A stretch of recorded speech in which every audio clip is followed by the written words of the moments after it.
À juste titre. Le podcast Chiro qui fait du bien à ton dos. Bonjour à tous, aujourd'hui le premier épisode d'À juste titre, le podcast Chiro qui fait du bien au dos. Et aujourd'hui, si vous ne savez pas ce qu'est la chiropraxie, vous allez le découvrir. Mais avec qui allez-vous le découvrir ? Eh bien c'est très simple, en compagnie de Charlène Chéron, qui est chiropracteur, qui a un doctorat en recherche épidémiologique. Bref, bonjour Charlène, merci d'être présente dans ce premier épisode. Bonjour et merci de me recevoir.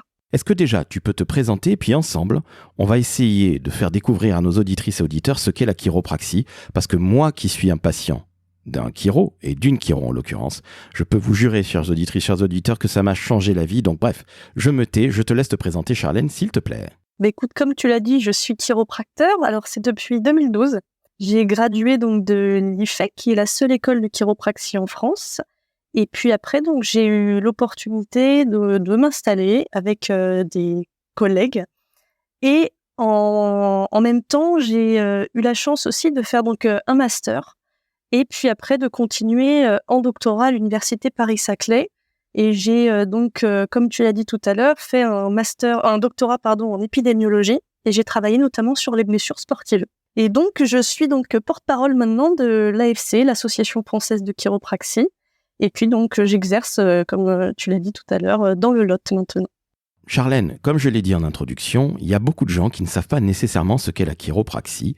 Est-ce que tu peux nous donner une définition, s'il te plaît, pas trop scientifique et pas trop technique, pour expliquer ce que c'est très concrètement ? Parce que je pense qu'il y a plein de gens non seulement qui ne savent pas ce que c'est, qui ne savent pas l'écrire, ni même le prononcer lorsqu'ils le voient.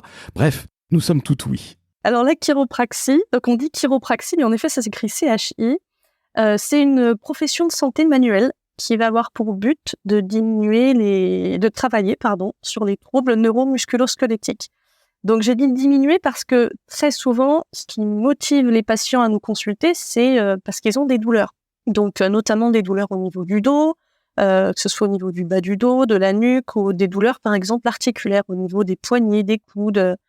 Donc l'objectif, ça va être d'essayer de soulager au maximum les douleurs lorsqu'elles sont présentes, ou en tout cas sinon de faire un bilan pour voir comment le corps fonctionne et essayer de trouver des fois des stratégies pour l'aider à fonctionner de la meilleure manière possible. Alors si je résume les choses, si vous avez mal au dos, si vous avez mal au cou, si vous avez mal aux genoux, si vous avez mal partout, allez voir un chiropracteur. S'il vous plaît, allez voir un chiro. Je suis l'exemple vivant.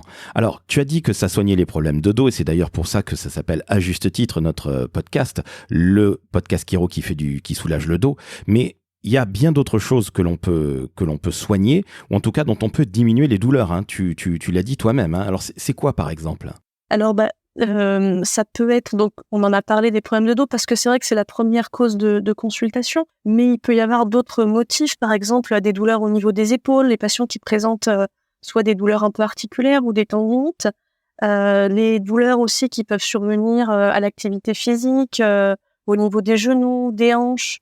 Donc voilà, on va essayer de proposer des solutions aux patients qui présentent des sensations d'inconfort, de douleur, de gêne, qui sont présentes au niveau de l'ensemble, je dirais, du corps, tout simplement. Combien de séances faut-il pour ne plus avoir mal au dos, par exemple ? Je sais bien que tu vas me dire, ça dépend de ce qu'on a, bien sûr, mais moi, par exemple, j'ai été sauvé de 30 ans de mal de dos en 6 séances, ce qui ne m'empêche pas de continuer à aller voir une chiro, mais en général, les gens viennent te voir tous les mois, toutes les semaines, plusieurs fois par an. Comment ça se passe très concrètement ? Et puis après, on va rentrer dans la séance de chiro, parce que ça aussi, c'est génial. Alors, ça dépend en fait aussi donc de l'ancienneté des douleurs. Quelqu'un qui a mal depuis longtemps, en général, le travail à mettre en place va être plus long. Tu disais là justement que tu avais eu besoin de 6 séances sur 30 ans de mal de dos. D'une certaine manière, c'est rapide parce que 6 séances pour 30 ans, ça va. Mais voilà, 6 séances, c'est quand même beaucoup malgré tout. Des patients qui ont un épisode un peu isolé ou pour la première fois qui ont mal au dos, généralement, c'est vrai qu'en 1 ou 2 séances, ça peut il peut y avoir une amélioration très rapide, très efficace. Et après, avec la mise en place aussi de conseils, d'exercices, les consultations vont pas être forcément nécessaires de les poursuivre en fait, tout simplement. Quand il y a eu des douleurs plus anciennes, on peut proposer ensuite vraiment plutôt des soins qu'on va appeler des soins d'entretien pour essayer d'éviter d'avoir d'autres épisodes douloureux. Pour la fréquence, sur quelqu'un qui a mal, qui souffre beaucoup, ça peut être 1 fois, voire 2 fois par semaine, pendant quelques semaines, 1, 2, 3, 4, 5, ça va dépendre. Mais parfois, voilà, comme je disais tout à l'heure, en une séance, on peut déjà apporter beaucoup de soulagement et il y aura peut-être pas forcément l'utilité de refaire une consultation rapidement. Donc ça va vraiment dépendre du contexte, du patient, de ses objectifs et de la situation. Qui peut aller consulter un chiro? Est-ce que c'est une histoire d'âge? Est-ce qu'on doit être impérativement sportif? Bref, c'est qui tes patients? Alors mes patients, c'est tout le monde. J'ai des patients qui m'apportent leur bébé qui vient de naître parce que l'accouchement a peut-être été difficile, parce qu'il y a un torticolis, parce qu'il y a parfois certains symptômes, des pleurs inexpliquées par exemple. Malgré tout, la plus grosse partie de mes patients sont des gens en général adultes qui sont dans la vie active, qui sont sportifs, parfois aussi des gens qui sont retraités, parce que il peut y avoir un peu des douleurs, notamment liées à l'arthrose, et c'est des symptômes sur lesquels on peut intervenir et apporter un confort et, comme je disais tout à l'heure, diminution des symptômes et des douleurs. Donc c'est pour tout le monde, je dirais tout le monde qui a envie de prendre soit soin de soi, soit parce que justement il présente des douleurs ou des inconforts. Ok, donc ça veut dire que quelqu'un qui est assis à un bureau toute la journée comme moi peut évidemment aller te consulter. Oui, tout à fait, on peut faire un bilan et puis après en fonction des symptômes ou en fonction de ce qu'on va retrouver à l'examen, il sera peut-être utile de mettre en place des soins, ou alors peut-être au contraire, on va dire non, en fait, le corps fonctionne très bien, et peut-être après donner des conseils sur des exercices à mettre en place pour éviter de souffrir de douleurs particulières ou d'inconfort. Alors comment ça se passe une séance de chiro? Parce que là, tu viens de parler à plusieurs reprises de bilan. Donc, j'imagine que la toute première fois qu'on va chez un chiropracteur, où tu vas lui poser des questions, des choses comme ça, c'est quoi sa santé? Comment ça se passe, tiens? Oui, alors la première partie de la consultation, on va déjà s'intéresser à ce qui a motivé la consultation. Donc, comme je le disais tout à l'heure, souvent, c'est des symptômes qui ont poussé à consulter le chiropracteur. Donc, on va s'intéresser aux symptômes, notamment, par exemple, s'il y a une douleur, savoir depuis combien de temps elle est présente, quel est le contexte, quand est-ce qu'elle survient, essayer vraiment d'arriver à comprendre les mécanismes de survenue de cette douleur et l'impact que ça a sur le patient dans sa vie de tous les jours. On va aussi poser des questions sur ce qui va concerner aussi ses habitudes de vie, ses antécédents médicaux aussi, faire un point en fait de son état de santé général et ensuite, en fonction des informations qu'on aura collectées de cet échange qu'on aura eu avec le patient, on va procéder à un examen clinique. C'est-à-dire qu'on va, par exemple, regarder sa posture, regarder comment il bouge, essayer s'il y a, par exemple, il y a des douleurs, essayer de voir ce qui va redéclencher les douleurs. Est-ce que certains mouvements, certaines positions, certains tests redéclenchent certains symptômes pour arriver à en comprendre à la fois l'origine et puis, comment aussi le corps a réagi suite à parfois l'apparition de ces symptômes. Donc, l'objectif, c'est de comprendre la situation et à l'issue de cet examen, de cet échange aussi, et parfois s'il y a eu des examens qu'on appelle paracliniques, c'est-à-dire des radios, des IRM, des scanners, des échographies, et on va essayer de poser en fait un diagnostic sur ce qui arrive au patient finalement, et de mettre ça dans le contexte général du patient et voir quelle stratégie est pertinente pour ce patient. Est-ce que la chiropraxie peut être une solution parce qu'elle va pouvoir aider le patient finalement des fois à récupérer une meilleure fonctionnalité, à diminuer ses symptômes? Est-ce qu'au contraire, il faut plutôt mettre en place des fois certains exercices? Est-ce qu'il faut référer ce patient vers son médecin pour faire d'autres examens aussi? Ça va vraiment dépendre de la situation. Mais si la chiropraxie semble être une alternative efficace, le traitement va pouvoir être mis en place en règle générale dès la première consultation. Et donc, le traitement va dépendre de ce qu'on trouve chez ce patient. Ce qui veut dire que tu t'adaptes évidemment à la pathologie de chaque patient, ce qui est bien normal. Exactement. Une question, est-ce que tu as souvent des patients qui sont allés voir d'autres thérapeutes par exemple et qui te disent ça n'a pas nécessairement bien marché ou peut-être que je pourrais améliorer les choses en votre compagnie? La chiropraxie, c'est pas encore très connu et donc c'est vrai que souvent les patients, ils ont été voir leur médecin, ils ont fait de la chimio, des fois ils ont vu aussi des ostéopathes. Et puis chemin faisant, parfois, malheureusement, ça leur a pas apporté suffisamment de solutions, des solutions qui, en tout cas, ne leur convenaient pas. Et donc, on a des patients parfois qui ont vraiment on peut parler un peu d'errance thérapeutique, mais en tout cas qui ont des douleurs qui ont traîné, qui ont beaucoup consulté. Ceci dit, moi, ça fait 10 ans que j'exerce et plus ça va, plus les patients viennent maintenant me voir sans être passés par d'autres thérapeutes parce que le bouche-à-oreille fait son travail. Et donc, on a de tout. On a vraiment des patients qui ont des douleurs très récentes et qui ont parfois jamais consulté d'autres thérapeutes avant. Et parfois, on a des patients qui, malheureusement, ont traîné des douleurs pendant longtemps et qui viennent un peu chez nous en dernier recours. Alors, je le rappelle, c'est pas nécessairement la dernière chance, la chiropraxie, hein, tu viens de le dire, c'est un véritable contre-exemple que tu viens de nous donner, mais on peut y aller dès le début. Il faut en avoir évidemment entendu parler, ce qui est quand même mieux. C'est ça.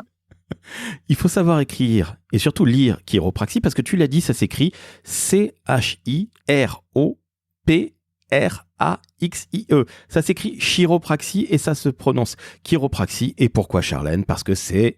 Ça vient du grec, chiro, qui veut dire main, en fait. Ah voilà, mais je pensais que c'était américain. Alors, la chiropraxie est née aux États-Unis, mais chiro, c'est emprunté du grec, ker, qui signifie main en grec. Ah, c'est magnifique. Alors, je voulais faire le malin en disant chiropraxie et tout ça. Eh bien, pas du tout. Ça vient du grec. Chères auditrices, chers auditeurs, vous coucherez beaucoup moins bêtes et je pense que vous allez en apprendre encore. Alors, ok. Au début, tu poses des questions. Tu regardes comment tout ça se passe. Tu appelles ça un examen clinique.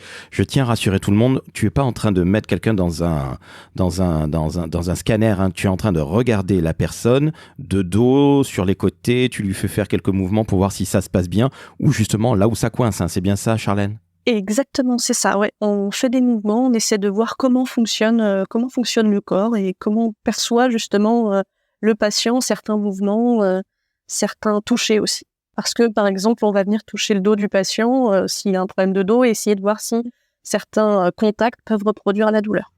Alors une fois que tu as vu comment ça se passait mécaniquement parlant, si je puis dire, tu vas commencer ta session, ta séance, et là, on va parler d'ajustement. Exactement. Le terme utilisé en chiropraxie, c'est ajustement. Pour essayer, comme le terme l'indique, d'essayer d'améliorer ce qui peut dysfonctionner chez les patients. Et c'est un terme donc, qui va être employé pour ça.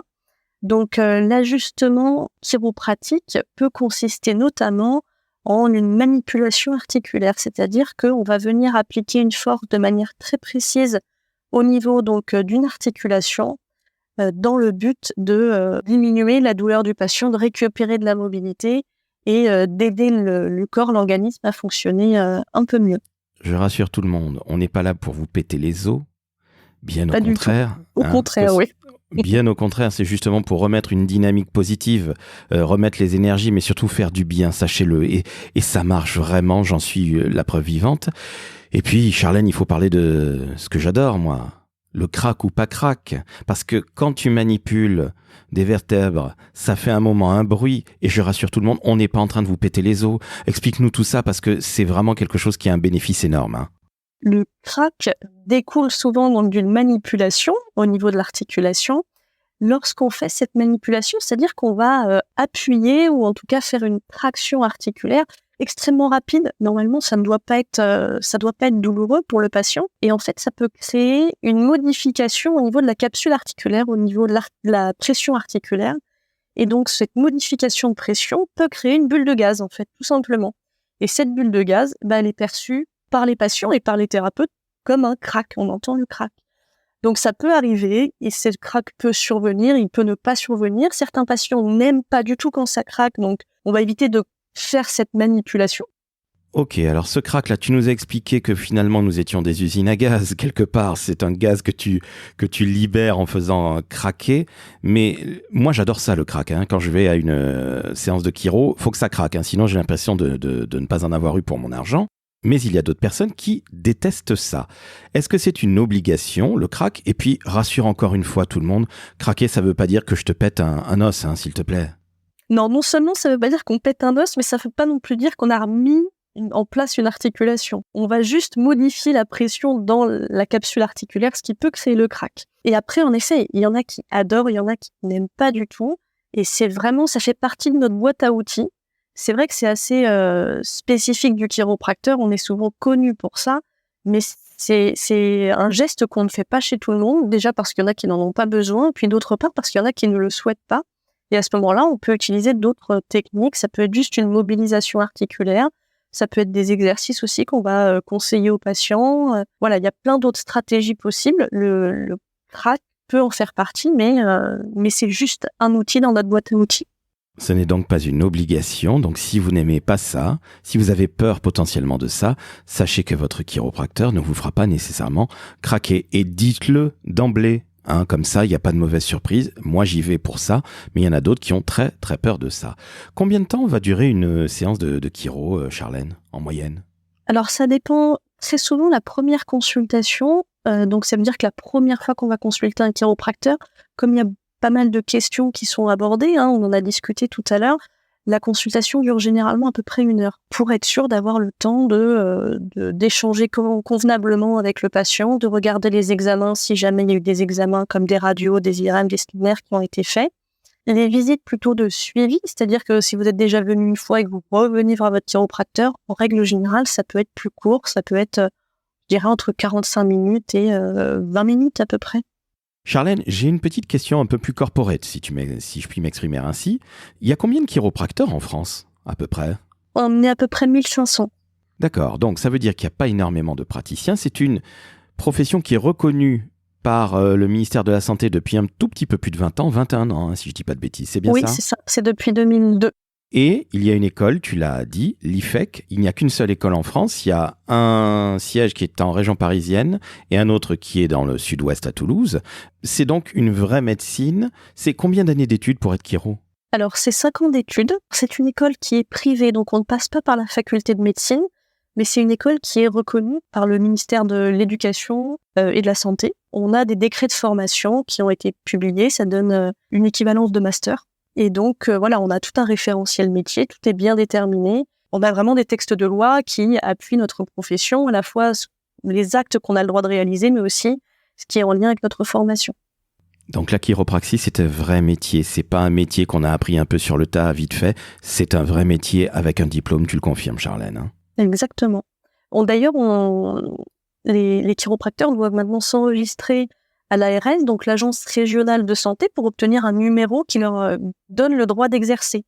Et donc, ils peuvent obtenir ce numéro si et seulement si ils ont obtenu le diplôme de chiropracteur. Donc, ils ont fait leurs 5 années d'études. Donc c'est vraiment du solide, je tiens à le dire. N'ayez pas l'impression que parce que c'est un nouveau métier entre guillemets, alors que ça existe depuis plus d'un siècle aux États-Unis. Mais en France, c'est pas un métier extrêmement connu, mais c'est un vrai métier. Et évidemment, l'État fait très attention à ça. On ne plaisante pas avec la santé en France, vous le savez. Charlène, j'ai une question très perso. Comment es-tu arrivée à la chiropraxie ? Alors, moi, je fais partie d'une famille où on a eu pas mal de problèmes de dos. Donc déjà, très jeune, j'ai eu mal au dos, j'ai eu recours aux thérapies manuelles, à la kinésithérapie qui malheureusement n'avait pas marché sur moi, puis à l'ostéopathie pour laquelle j'avais obtenu de meilleurs résultats. Malgré tout, ça restait pas terrible. Ma maman avait très mal au dos et quelqu'un lui a conseillé de voir un chiropracteur et ça lui a fait un bien fou.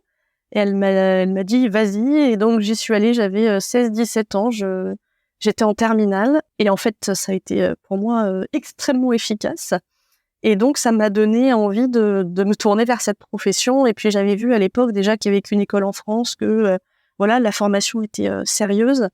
Et donc, je me suis lancée et je n'ai jamais regretté. J'ai fait alors, à l'époque, c'était 6 ans d'études. On est passé en 5 ans quand les décrets de formation ont été publiés. Tout simplement parce qu'en France, 5 ans, c'est une équivalence de master.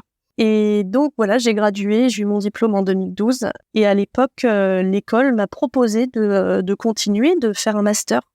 Donc, à l'université Paris-Saclay, en STAPS, donc dans le département de sport. J'ai beaucoup aimé. Je l'ai fait parce que j'avais envie de continuer un petit peu de me former. J'ai eu mon diplôme à 23 ans et j'étais encore curieuse. Et puis, après avoir fait le master, j'ai pris goût à la recherche. J'ai aimé partager et travailler avec d'autres professionnels de la santé. Donc, il y avait des kinés, il y avait pas mal de médecins, des chirurgiens qui continuaient en doctorat. Et donc, j'ai continué en doctorat, toujours à l'université Paris-Saclay. J'ai pu choisir une thématique que j'aimais beaucoup, qui sont les blessures sportives. Et à l'époque, donc, j'ai été encadrée par 2 professeurs d'université, donc une chiropracteur et un chirurgien ortho danois. Et voilà, donc mes superviseurs de thèse ont été extraordinaires. J'ai pris beaucoup de plaisir à faire ce parcours-là. Et puis, ça m'a permis aussi, après, voilà, de travailler sur différents projets de recherche que j'ai trouvé bien stimulants. Et puis, c'était complémentaire avec ma pratique que j'avais au cabinet. Bref, on ouvre ce premier épisode d'À juste titre avec la porte-parole de la maison, qui est l'Association française de chiropraxie, bref, la Fédération des chiropracteurs. Eh bien justement, Charlène, ma dernière question. Si tu dois donner quelques conseils pour qu'on évite d'avoir mal au dos, alors évidemment ça dépend des gens, mais si tu nous donnes des conseils pour éviter de se tuer le dos avant qu'on aille te voir, ce qui n'empêche pas qu'on puisse quand même aller voir un chiropracteur partout en France, mais allez, quelques petits conseils que tu pourrais nous donner, Charlène, s'il te plaît. Alors, pour déjà essayer de diminuer les douleurs de dos ou les douleurs en général articulaires, ce qu'il faut, c'est essayer de bouger. On sait que l'activité physique, c'est vraiment l'outil qui aide beaucoup au quotidien. Donc, essayer de diminuer ces activités où on est très sédentaire, de vous forcer à bouger avec des choses qui font plaisir, mais en tout cas, bougez-vous, marchez un petit peu, n'hésitez pas à faire des étirements, n'hésitez pas à faire des petits exercices de renforcement musculaire. Après, si vous voulez des exercices plus personnalisés, là, il faut se tourner vers un thérapeute si vraiment il y a des douleurs pour faire des exercices qui sont peut-être plus adaptés à votre situation. Et puis voilà, si ces symptômes persistent, surtout, n'hésitez pas à consulter un chiropracteur. On est capable de faire des bilans pour voir ce qui fonctionne peut-être bien, ce qui fonctionne moins bien, prodiguer des conseils concernant la santé en général, mais plus particulièrement la santé musculo-squelettique. Donc, voilà, tout ce qui va concerner les douleurs ou les symptômes musculaires, articulaires ou neurologiques. Merci à toi, Charlène. Je pense que nos auditrices et auditeurs vont se coucher beaucoup moins bêtes, entre guillemets, parce que ça va leur permettre de comprendre ce qu'est enfin la chiropraxie. Il était temps qu'on l'explique de manière aussi pédagogue que toi, donc je te remercie, Charlène. Avec plaisir, c'était très agréable. Eh bien, je te remercie. Alors, chères auditrices, chers auditeurs, vous avez entendu une jeune femme formidable, Charlène Chéron. Chiropracteur à Montcuq, dans le sud-ouest, dans le Lot. Bac+8, j'insiste, à Paris-Saclay. Doctorat en recherche sur l'épidémiologie, mon Dieu. Et elle vous donne des super conseils. Et vous avez compris que la chiropraxie, ça sauve la vie. Oui, on va le dire, ça m'a sauvé la vie, donc ça peut peut-être sauver la vôtre. Donc, je vous la fais courte. Si vous avez envie de trouver un chiropracteur près de chez vous, vous allez sur le site chiropraxie.com, ça s'écrit Charlène, CHIROPRAXIE.com. Bref, chiropraxie qui s'écrit chiropraxie.com. Vous allez pouvoir trouver le chiropracteur le plus proche de chez vous et vous allez voir, ça va vous faire un bien fou. Et sachez également que du 16 au 21 octobre, vous pourrez bénéficier d'un bilan vertébral offert. Que demande le peuple? C'est pas beau? Elle est pas belle la vie, Charlène? Si, elle est belle. La vie est belle, grâce à Charlène, grâce aux 1500 chiropracteurs de France. C'est un vrai métier, c'est un bac+5. Ça fait du bien. Je peux vous garantir que ça m'a fait énormément de bien et que je n'ai plus mal au dos depuis plus de 10 ans grâce à quelqu'un comme Charlène. Donc s'il vous plaît, mettez 5 étoiles sur Apple Podcast, 5 étoiles sur Spotify. Vous parlez d'À juste titre. Et on vous dit, Charlène et moi, à très bientôt pour un nouvel épisode d'À juste titre, le podcast Chiro qui fait du bien à ton dos. À bientôt.